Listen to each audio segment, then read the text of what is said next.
Haley, you want to do a day in the life of nutrition? What's your day in the life of your nutrition?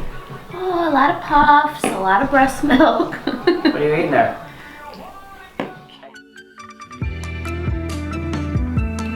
What's up, gang? Want to do chat a little bit, but also I got the boss here. After we did some of that Q&A, a few of you guys wanted to see more of her, so I figured I'll make sure she's around so she can inject her 2 cents of wisdom into an episode or two. And then the other boss lady's also up. She just got up. So things are cranking here at the Malleolo household. 7:05, we're moving.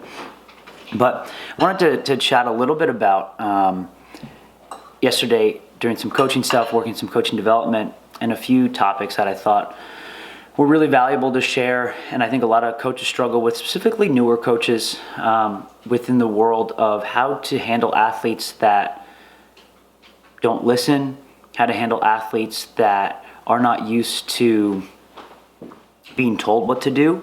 You know, for example, that fringe athlete that hasn't been doing CrossFit too long, or they don't come consistently, but they have some capacity, maybe a little bit of an ego, and they're not getting range of motion, or they're not listening to a coaching cue. And I know a lot of coaches struggle with this, and really specifically, I think that, a topic a lot of people struggle to talk about is like, if you are a younger novice coach dealing with more veteran athletes or more experienced athletes, if you're a female coach dealing with a male athlete and there's some sort of weird dichotomy there, there's a lot of variables in play there that, excuse me, Ben. Wheezing. There's a lot of dichotomies there that can happen that can make your life difficult. But remember, one of my favorite things to understand about this world of coaching is that it's always your fault as a coach if you put yourself in a situation that you can't deliver what you want, if you can't get what you want. So here are some ways we can fix that pretty easily without getting awkward or telling someone what to do specifically or reprimanding them, which we don't want. It's what we want to avoid. When you start your class, when you intro the class, explain range of motion standards and expectations. So for example, all right guys, we're gonna squat today. This is exactly what I expect in the squat. Hip crease below the kneecap and then locked out at the top. As things get heavier, things will get harder. So what we wanna make sure that we're doing is that every rep looks good. So if I watch a rep and we're not getting low enough, I'm gonna ask to get lower. If you don't get depth on a specific weight, if it's a heavy day or for something like that, then you have to hit that weight again at that same load to get that range of motion. Telling them what you're going to expect from them. Also that, hey, if it's a heavier day or if it's a lighter load, more reps, like, hey, listen, what's gonna limit us are mechanics, not the load, not the speed, anything like that. I wanna make sure mechanics are dialed in and everything else is secondary, if not tertiary. Setting those standards in the beginning can be helpful. So when it happens, you've already discussed it. You've also told them what you're gonna do. You're gonna stop them, you're gonna lower their weight, or you're gonna make them do that again. So nothing that they're hearing for the first time is mid-set or mid-workout. In warm-up sets, you should be coaching them way more than when you get to working sets. And what I mean by that is, since it's a warm-up set, they have less ego involved. They're willing to do multiple repetitions since it's not as taxing. That's your time to also get data to see if this person's gonna struggle. If they're barely getting depth, for example, then in the warm-up, they're gonna struggle if they start adding weight. Cataloging this and keeping your eye on them.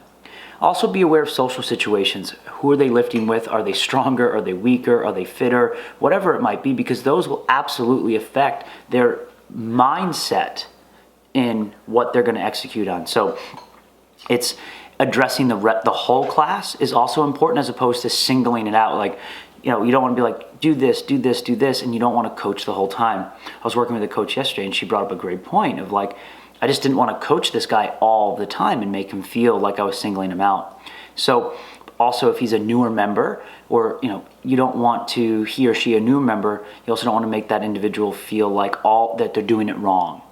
So it is a bit of a balance, but if we can set them up for success in the beginning, it can be really helpful. So that workout brief, pausing after the warm-up sets into the workout sets to rebrief the expectations, range of motion, mechanics, what you're going to expect, what you're going to say and do if they're not achieving that. So when it does happen, They're well aware that this was inevitable if they didn't give you what you wanted. So I wanted to touch on that because I get a lot of questions at seminars about that. How do you deal with that athlete? But set the stage. Make them do tests in metabolic conditioning workouts.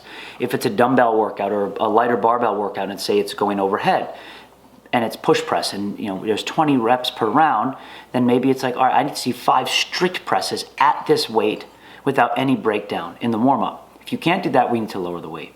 I need to see 20 reps unbroken, or at least 10 reps unbroken that first set. If not, that's okay. I'm going to lower your weight for the subsequent rounds.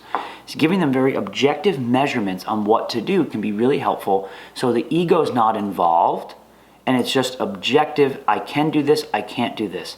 I'm not achieving the goal or for the stimulus set, so then we're going to change it so we can get there. Then the mindset will change from RX or weight and nothing else to stimulus above all, right? But as long as they're safe, that's number one. Have the discussion with them afterwards if you're nervous. It's not the end of the world if they don't hit range of motion or whatever it might be that day. Don't freak out. They're not going to blow up. But you don't want to create a bad habit, so you do need to clean that up quickly, but don't freak out if people aren't going below parallel and smash them down and drop kick them in the chest. Relax. It's just fitness. They're going to move on with their life and forget about this workout in a week. So remember that. It's not that big of a deal. So that's what I got for you. Boss, anything to add on that? No, I like it. I like when expectations are set, because I get nervous in a class, so it's nice when I know exactly what to expect, and then I don't feel like I'm messing up the workout. I know what they're saying is just feedback. There it is.